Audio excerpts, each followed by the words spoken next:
winter major. I'm in the Monday practice round in the rookie division. My caddy and I are walking around. We're checking the course out, taking a few shots here and there just to see how it goes. Hey, get off there. Where are we at? Everything's going slow. Trying to upload videos, trying to do the stuff. All right, here we go. Maybe.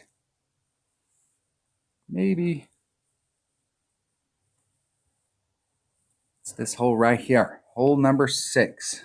This hole number 6? This is the par 5, hole number 6. Funny thing about this hole, first time on it. Very first time I ever played this hole. I get out into this area right here. I hit a great to the right, and I get in the cup, get an albie. Second time I played this hole, I get out into this area right here, hit a great to the left, got an albie. Probably the only 2 albies I'll ever get on this hole.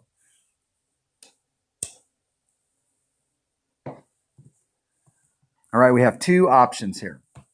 Option number 1 is we can do a shot from down into this area right here. Down in this area, trying to bleed it through here, sliding through the rough and just getting out here. I've done this in my upper developed account and my lower developed account. The thing that's problematic on a hole like this is that when you're, this shot coming out into here, how close we have to be to this rough. So if you've got lower developed clubs, if you, let's say, in my lower developed account, I have an extra mile 6. So in order to get this done, I had to pinch up against this sand because you have no curl. I had to pinch up against this sand in order to put myself in a narrow enough area for my limited topspin to get me out and get me into the fairway. If you hit a great to the right where you have to set up an EM6, you could potentially end up in the sand. And if you hit a great to the left, you're lengthening out how far you have to roll through the rough, and you're probably going to end up getting caught in the rough because I just barely can dribble out.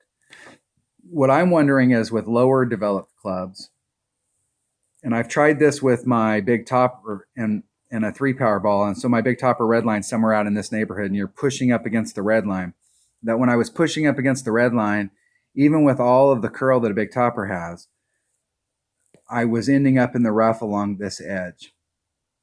And so if you've got lower developed clubs, instead of pushing all the way up against the red line, pulling it back just a little and getting more down into this area right here so that you're, even if you just bleed off in this spot, you should be fine. Now, if you are up at the top up here, you're going to have to bounce off of this. You may have to do a rough bump to get up there with your big dog, and you're definitely going to want a big dog in your bag. Definitely. If you can get out into this area right here, if you can do this shot from down here and end up out in this area, you can probably bring something other than a big dog, and you could probably do a rough bump. So I would want to have something that's got lots of topspin, like a sniper, big dog. If you've got lower developed clubs, a Viper is not going to get it done. A Horizon would be a better choice maybe, because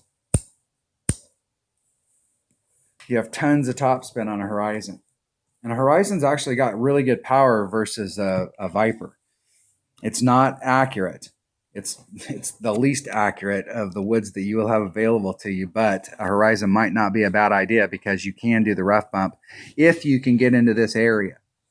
So if on this lower track you can't get in this area, you're going to have to work this shot right here trying to bring it around with your big topper. And one of the cool things about a big topper is it's got tons of curl and it's got tons of topspin. Big topper. So I'm going to, in this account, I'm going to work the lower shot, and in my lower developed account, when I play it this afternoon, I'm gonna work over here with a big topper, because I think with my lower developed account, that's going to be my best shot at it. And like I said, I haven't been able to achieve getting into the fairway over here with the big topper shot. I keep ending up in the rough on this side, but I'm going to adjust and move back a little bit so that I can open this mouth up. Once I get out here, I'll be able to determine what secondary club I need to bring. With this account right here, I'm going to bring a sniper. Let's see if it timed out. Probably timed out. Oh, it didn't. Amazing. I'm going to bring my #1 bag with a sniper. And I may just be able to get it done with a sniper. Come on.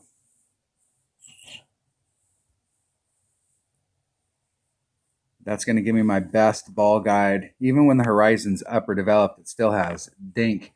I think it has to get maxed out before it finally gets all of its accuracy. When it gets all of its accuracy, it's going to be an awesome club. But as it stands right now, when it's at level 6, it's not low developed and it still only has 31 accuracy. So when you have it in your bag when it first gets started and it's got that 15 accuracy, it's not a very accurate club. I think in my low level account, it's 2.8 per ring, which is not good. Let's take that out of the bag. All right, let's try that right there. Now with a 3 Powerball, you can just get out there. So what do I have the most? Which 4 Powerball do I have the most of? Those firework balls. And I don't really need that side spin. So that's kind of a waste of a great ball. Prestige balls. Don't need that side spin. Origin ball. Once again, big side spin. Probably not using those Kingmaker X's.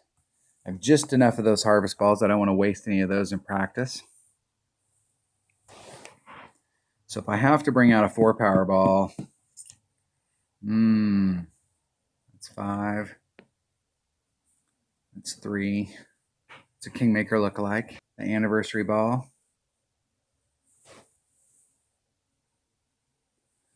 That wouldn't be a bad choice right there in a 4 Powerball. I'm going to bring out a 3 Powerball only because I have, of the club that I have with the Extra Mile 9, if you've got an Extra Mile 8 or below, you may have to bring out a 4 Powerball if you're going to try and go straight forward. But I'm going to bring a Kingmaker.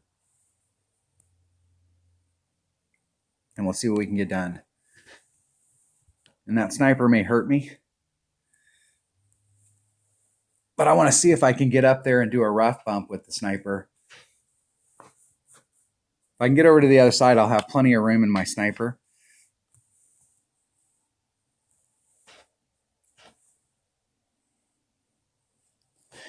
Here we go. Rick goes first. Let's see which way Rick's going to go. Got a Hammerhead 6. It's got some clubs. That's funny. He's got a Hammerhead 6 and an Extra Mile 8. I think I have a Hammerhead 5. Hammerhead, of all of the epics, I know that people go, man, it takes forever to get your Apocalypse. It takes forever to get a Hammerhead. A Hammerhead's a Tour 4 club. You think that you would get cards for it pretty regularly, but it's got to be one of the slowest moving epics in the game.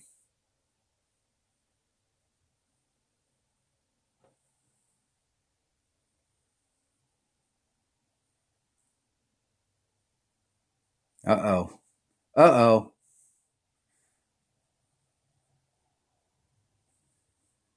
And they are way up there. Way up there. Well, that's the deal.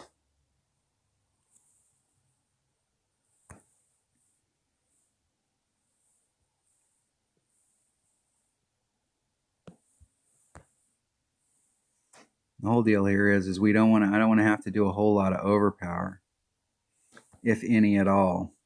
It's 3.9. That's 4.2. I'm going to do a 2-ring pull. I'm going to put the power back in it. Put some curl on it to bring it back to the fairway. Hit it 1 ring right to the left.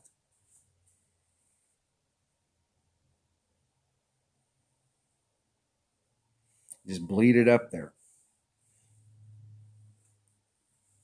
With a power, if you've got an Extra Mile 8, you'll be able to do that same exact shot. And I have done that shot with my Extra Mile 6 in my low level account. But you do have to pinch because you have no curl. So you're either going to need to bring out a bigger ball so that you can get more forward movement to push you out of that rough. The good news is from where my opponent is, they can easily get on.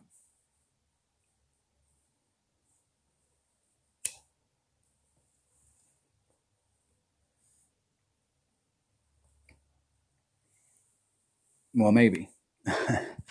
Maybe. Well, let's see what the look is here.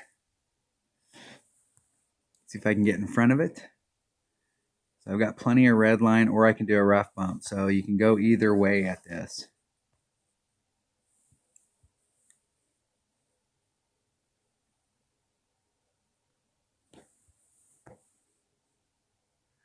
Right at the flagpole, I'm going to do a 10% pull. So that's 2-4. That's going to be 2-6-4. There's 2-6.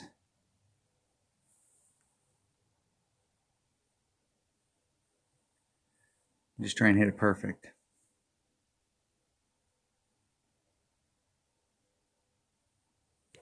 Hitting it perfect. And now I've made an albie with a great to the right, and I've made an albie with a great to the left. So let's see if I can make an albie with a perfect. Nope. Close. And that 10% wind adjustment I did actually is what knocked me off the deal.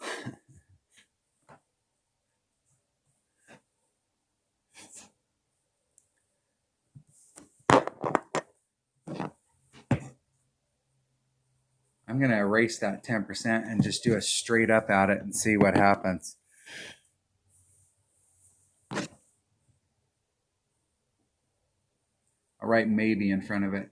I want to hit that shot perfect a couple times and see where I'm off.